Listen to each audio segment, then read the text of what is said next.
நேற்று நம்ம சொன்ன மாதிரி பார்த்தீங்கன்னா மார்க்கெட் ஹியூஜாக ஃபால் ஆயிருந்தது. நம்ம ஏற்கனவே எம்எஸ்சி செக் பண்ணி சொல்லியிருந்தோம். அவங்க வந்து புட் சைட் ஃபுல்லாக பைக் வச்சிருக்காங்க. அதே மாதிரி கால் சைட் ஃபுல்லாக ஹியூஜாக செல்லிங் வச்சிருக்காங்கன்னு சொல்லியிருந்தோம். நேற்று பாருங்களேன், மார்க்கெட் ஓப்பன் ஆகிறப்ப கிட்டத்தட்ட 400 பாயிண்ட்டுக்கு மேலே ஃபால் ஆச்சு. இந்த மாதிரி பெரிய ட்ரேடர்ஸ் என்ன பொசிஷன் வச்சிருக்காங்க அப்படின்னு தெரிஞ்சுக்கிறதுக்காக தான் ஆப்ஷன் ஸ்டார்ட் எம்எஸ்சி அப்படிங்கிற சிஸ்டம் கொடுத்துட்டு இருக்கிறோம். வாங்க செக் பண்ணி பார்க்கலாம். 24,500 call and put option load பண்ணியிருப்போம். லோட் பண்ணதுக்கப்புறம் ஃபெச் ஃபுல் சார்ட் கொடுத்துட்றோம். இதுக்கப்புறம் என்ன பண்ணுறோம், எஸ்டிஆர் செக் பண்ணி பார்க்குறோம். பாருங்களேன், ஃபர்ஸ்ட்ல இருந்தே நமக்கு கிரீன் லைன் தான் நமக்கு மேலே இருக்கு. அப்போ என்ன அர்த்தம், நம்ம கால் ஆப்ஷன் பை பண்ணணும். 250 இருந்து ஃபர்ஸ்ட் வேவ் 300 வரைக்கும் மூவ்மெண்டா இருக்கு. இப்பெல்லாம் நமக்கு ஒரு கரெக்டான ரேஞ்ச் கிடைக்குதோ அப்ப நம்ம பை பண்ணி இருக்கணும். 250 இருந்து 300 வரைக்கும் மூவ்மெண்டா இருக்கு. ஃபுல் டே இந்த மாதிரி நமக்கு ஃபுல் ட்ரெண்டிங்கான மூவ்மெண்ட் கொடுத்தது.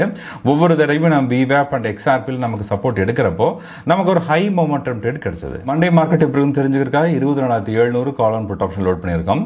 லோட் பண்ணதுக்கு அப்புறம் எம்எஸ்சி செக் பண்ணி பார்க்குறோம். இங்க பாருங்களேன், கால் செல் ஃபுல்லாக பையிங் வச்சிருக்காங்க. அதே மாதிரி புட் சேல 24,700 புட் ஆப்ஷன் வரைக்கும் ஹியூஜா பையிங் இருக்கு. இம்பார்ட்டன்ட் உள்ள 24,700 கால் ஆப்ஷன்ல பையிங் வச்சிருக்காங்க. அதே மாதிரி 24,700 புட் ஆப்ஷன்லையும் ஹியூஜா பையிங் இருக்கு. இப்போ நான் செக் பண்ணி பார்த்தா கால் செல் ஃபுல்லாக பையிங் வச்சிருக்காங்க. அதே மாதிரி புட் சேல் 24,700 வரைக்கும் பையிங் இருக்கு. ஒரு இம்பார்ட்டன்ட் லெவலில் 24,700 அப்படிங்கிறது மெயின்டைன் பண்ணியிருக்காங்க. மண்டே இந்த லெவலுக்கு கீழே பிரேக் அவுட் ஆனால் மட்டும்தான் மார்க்கெட் ஃபால் ஆகும். இல்லைன்னா சப்போர்ட் எடுத்துட்டு மேலே மூவ்மெண்ட் ஆகிறதுக்கு தான் வாய்ப்பு நிறைய இருக்கு. இந்த ட்ரெண்ட் இருக்க சிச்சுவேஷன் மட்டும்தான் மார்க்கெட் ஓப்பன் ட்ரெண்ட் கம்ப்ளீட்டாக சேஞ்ச் வாய்ப்பு இருக்கலாம். Option star traders MS full confusion பண்ணி ட்ரை பண்ணுங்க.